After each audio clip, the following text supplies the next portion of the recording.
Jerry, you there? Yeah, hi, can you hear me? Yes. Oh, good. Eric, I'm wondering about the living in the bubble, what that's been like, how many clothes did you, how many suitcases did you pack? What's that been like so far? Overly interesting. Um, I only packed one bag, and the manager's already lost one set of my clothes. Um, so I'm not giving the managers, any more laundry. I went old school in my sink, used shampoo to wash my clothes that I worked out in. Um, I'd love to say I was on the internet a lot. So, I know a lot of people know that I like to tweet. If my Twitter's not, if I'm not up to my normal Twitter game, it's because the internet's very slow. So I'll just kind of leave it at that on the bubble experience. It's a true bubble, I can tell you that. Any concerns, Eric, about it being an issue to deal with the players, boredom or anything else? Well, I mean, there's boredom. I'd rather not comment any more than just, the fact that, we're in our rooms and we're at practice for an hour and a half and we're back in our rooms. And then we go to the meeting room and we eat. And then we're asked to leave the meeting room after a short time frame. And normally as a staff, we sit in the meeting room, sometimes an hour before practice and we sit after and that we're in our rooms individually instead of discussing stuff as a staff. So, and the preparation's been a little bit difficult with the internet situation, downloading, film. So I guess that's about it. Thank you.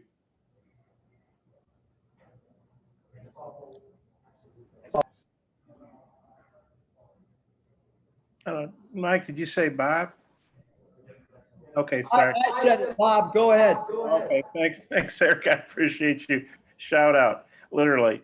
Hey, you know what a smart young guy Scotty is? He did all this great research a few weeks ago about you've got a really good record, period, but you got a great record when you have extra time to prepare for a game like you do for this one. What do you think's the key to that? What all filmed and prep? Well, I'm sure you're figuring out better than most people. What do you think about that record? What do you think it says about you and the way you prepare? And does that give you added confidence going into a first round game like this? I mean, I think that from a preparation standpoint, Bob, it's really about your players and how much they can retain. And as a staff, it's, every team that you coach is different. But I do think because we prepare for teams a lot differently than most teams. I mean, I haven't changed our preparation with a college team one iota from how I prepared an NBA team, and NBA players are really smart. So I think we set the bar really, really high from the first game of the season with our preparation, and they know they have to digest a lot of stuff. They get quizzed a lot. I'll text guys individually about matchups. And so I think that, whatever your team's used to, our team is used to the fact that they're going to get asked a lot of questions. They're going to be put on the spot in front of their peers. They're going to have to know multiple ways to guard pick and roll. They're going to know at halftime that there's a great chance that we'll make an adjustment maybe on something that we haven't worked on, and they're going to have to be able to take it, from the chalkboard, to the floor. Those are some of the expectations that we've set forth, from day one of the season.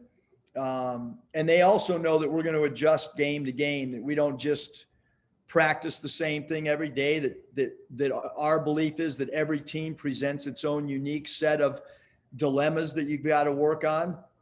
And we're going to game plan game to game. Like our game plan is going to be different this game than it was prior to the LSU game, because the personnel that we're playing against has different strengths. So, And I do think with more prep time, yeah, I probably should have been a football coach. That would have probably been better suited for me to have 6 days between games. That maybe I'd have a better record if I was coaching football. Well, I think your record's pretty good. And do you feel like, because you've obviously got a lot of you got a lot of new players, even if they're old, and you got a lot of young guys, but do you feel good that they've been able to do this NBA type preparation and pick up on it? I do, Bob. Again, I think it's just a standard. I think that, early in the year, I think that a lot, like a lot of our younger players, when you put together game plans that maybe they're not used to, that might have had a little bit to do with, minutes early on in the year. I think that there's a learning curve for any high school player to play college, but then there's even more of a learning curve when the system that you're playing in. Again, I mean, all of our play calls offensively, the play package, if you looked at my Golden State Warrior playbook and you look at, the Arkansas Razorback playbook, it's identical. I mean, we've added a few wrinkles, obviously, but it's the same playbook. I could just take that playbook and just slap a different logo on it, and we're expecting college players to do exactly what we've done at that level. So I think it's really challenging from a mental standpoint. And I guess Mr. Moody must be coming on after me because he's walking up right now. And, I think you can ask Moses about the detail, because he played probably in as detailed program as there is coming out of high school. But certainly this is just a different level. And then when you talk to Isaiah Joe and you talk to Mason Jones, or you talk to guys when they go through NBA workouts, the terminology and all that stuff, these guys are already used to that. As a matter of fact, Caleb and Cody Martin have talked about, we had as big a playbook as their NBA team. So I think that all that stuff helps guys, in their next journey beyond college as well. Thanks, Eric. I'll ask Moses that. I got a couple more for you if time allows. I'll give it back to Mike. Thank you. Nate Allen. Yeah, Eric, with Jalen Tate the last couple of games, seems like he has 2 fouls before the media timeout. Is that a concern? And kind of what do you have to do to keep him out of foul trouble? I mean, it's a great question, Nate, but he's got to keep himself out of foul trouble. That's on him. I mean, if you want to play minutes, you got to stay out of foul trouble. And he usually gets assigned, the best offensive perimeter guy. And he has gotten in foul trouble, but that's also, Nate, I think what makes him a good defender is he's an aggressive defender. But certainly our preference would be for him to only pick up 1 foul in the first half and not put himself in a position where he's sitting next to me. So, I mean, we've talked about hands up, body up, and letting the refs see your hands, and all those things become extremely important. Also for Colgate, is there much of an advantage for them that they've been to the NCAA tournament 2 years ago, that their seniors and juniors have played in an NCAA tournament before? I don't think it hurts. I mean, you look at Burns, I mean, he torched Tennessee as a younger player. So I think that we've showed our guys tape of what they did when they played Tennessee, and that game was so close. And we have incredible respect for Colgate, their personnel. We know they're great cutters. We know they can shoot the 3. We know their 2 guards are dynamic. We know their big men understand their roles. They're a really well-coached team. Their coaching staff does a great job with their team. And we're well aware that many of the national media members, have come up with the prediction that, Colgate's a favorite in this game too. So all those things we're well aware of. Excuse me, you guys, I'm doing national media. Thank you. Thank you. Hutch. Yeah, Coach, you mentioned Burns torching Tennessee a couple of years ago. What kind of problems does he present? What do you have to do to slow him down? Yeah, Hutch, he can shoot the 3. Your internet's better than mine, so you probably can watch more clips than I can, Hutch. But he can beat you off the bounce. He's crafty. He can shoot the 3. We've talked to our team about his Dame Lillard range because he'll pull up, he'll lull you to sleep with rhythm dribbles. So all those things from a tendency standpoint, you've got to be really aware if you guard him. If you get switched onto him, you've got to be aware of him. And then obviously we all know about the pace of play that Colgate pushes the ball, and you've got to get to match up as quickly as possible before the ball crosses half court, because that's going to be too late. Scotty.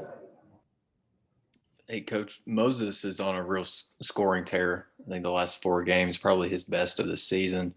What do you think has keyed that run for him, and what kind of growth have you seen in his game off the bounce this year? Yeah, to answer the second question, Scotty, he's really improved a tremendous amount off the bounce. I think early on he got a lot of points off spot ups.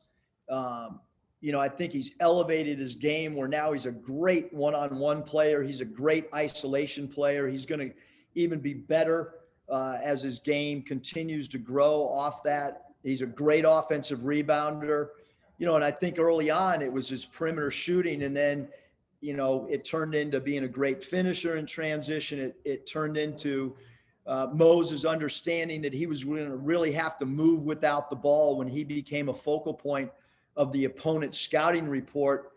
When that happens, your game has to evolve.